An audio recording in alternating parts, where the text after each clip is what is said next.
সুপ্রিয় দর্শক, আসসালামু আলাইকুম রহমতুল্লাহ বারকাতুহু। বাংলাদেশ জামাত ইসলামী ঢাকা জেলার পক্ষ থেকে আপনাকে জানাচ্ছি শুভেচ্ছা অভিনন্দন। আজ 37 জুলাই বা 5ই আগস্ট আজ কিন্তু ঢাকা জেলার দক্ষিণাঞ্চল অর্থাৎ নবাবগঞ্জ, দোহার, কেরানীগঞ্জ, দক্ষিণ কেরানীগঞ্জ থানা এবং কেরানীগঞ্জ মডেল এই 4টি থানার এবং দোহার উপজেলা, নবাবগঞ্জ উপজেলা, কেরানীগঞ্জ উপজেলা, এই উপজেলার নেতাকর্মীদের নিয়ে আজকে মূলত এখানে 5ই আগস্ট আজকে গণমিছিল কদমতলী কুলচত্বরে ইতিমধ্যে সমাবেশ হয়েছে এবং গণমিছিল চলছে।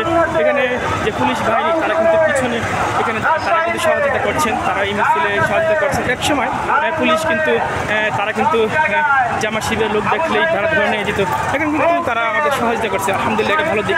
তো আপনাদেরকে আজকে মিছিলের একদম শেষ থেকে শেষ পর্যন্ত আপনাদের দেখাবো যে অসংখ্য লক্ষ নেতাকর্মী, আমরা বলবো লক্ষ নেতাকর্মী আজকে এখানে মিছিলে সমাবেত হয়েছে। তাদেরকে ধীরে ধীরে এই সমাবেশে দেখাবো যে ফার্স্ট লাস্ট দেখাবো যে নেতাকর্মীরা যে এখানে প্রথম থেকে শেষ পর্যন্ত অর্থাৎ একবারে কদমতলী থেকে সেই চুনকুটিয়া যে নেতাকর্মীরা এখানে যাচ্ছেন, তারা কিন্তু এখানে মিছিল নিয়ে বিশাল মিছিল নিয়ে তারা কিন্তু যাচ্ছেন। আসলে এটা খুবই চমৎকার একটি দৃশ্য যে অসংখ্য নেতাকর্মী এখানে নেতাকর্মীরা মিছিলে যাচ্ছেন। যদি আমাদের আপনাদের দেখাই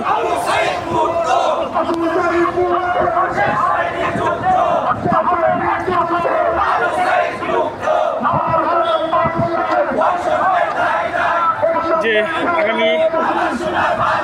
আগামী নির্বাচনে যেন সৎ যোগ্য লোককে ভোট দেয় এবং এই বাংলাদেশে আগামী 4টা যে আন্দোলন হবে সে আন্দোলনটা হবে চাঁদাবাজদের বিরুদ্ধে, দুর্নীতির বিরুদ্ধে। এই কথাগুলি নেতাকর্মীরা এখানে স্লোগানে বলছেন যে আমাদের এই শহীদদের এই দেশে, এই বাংলাদেশে আর কোনো চাঁদাবাজ, আর কোনো দুর্নীতিবাজ মাথা নাড়া দিতে পারবে না, তার প্রতিবাদ করা হবে, তার জন্য যুদ্ধ করা হবে। আবার এই কথাগুলো মূলত নেতাকর্মীরা এখানে বলছেন। আমরা যদি আপনার দেখাই এই মিছিল একদম সেই চুনকুটিয়া যে বাজার সেখানে গিয়ে শেষ হয়েছে বা সেখানে গিয়ে তারা দাঁড়িয়েছে, আমরা লক্ষ্য করছি। আপনাদেরকে ফার্স্ট শুরুতে দেখালাম, যদি আপনাদের দেখাই এখানে দেখেন আপনারা একদম শেষ পর্যন্ত যদি দেখাই তাহলে কিন্তু নেতাকর্মী অর্থাৎ লক্ষ লক্ষ নেতাকর্মী এখানে উপস্থিত হয়েছেন। 1 লক্ষ নেতাকর্মী অবশ্যই হবে যদি আমরা গণনা করি ফার্স্ট টু লাস্ট। তো আসলে এটাই সত্য, এটাই বাস্তব যে জামাত শিবিরের লোকেরা আজকে তারা দেশের পক্ষে কাজ করছে। এদেরকে যে ট্যাগ দেওয়া হচ্ছে রাজাকার, আসলে তারা রাজাকার নয়, তারা দেশের জন্য কাজ করছে।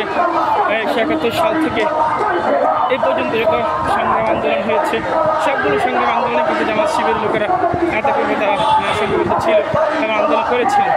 আজকে কিন্তু সেই মিছিলই বলে দেয় যে এত বড় একটা মিছিল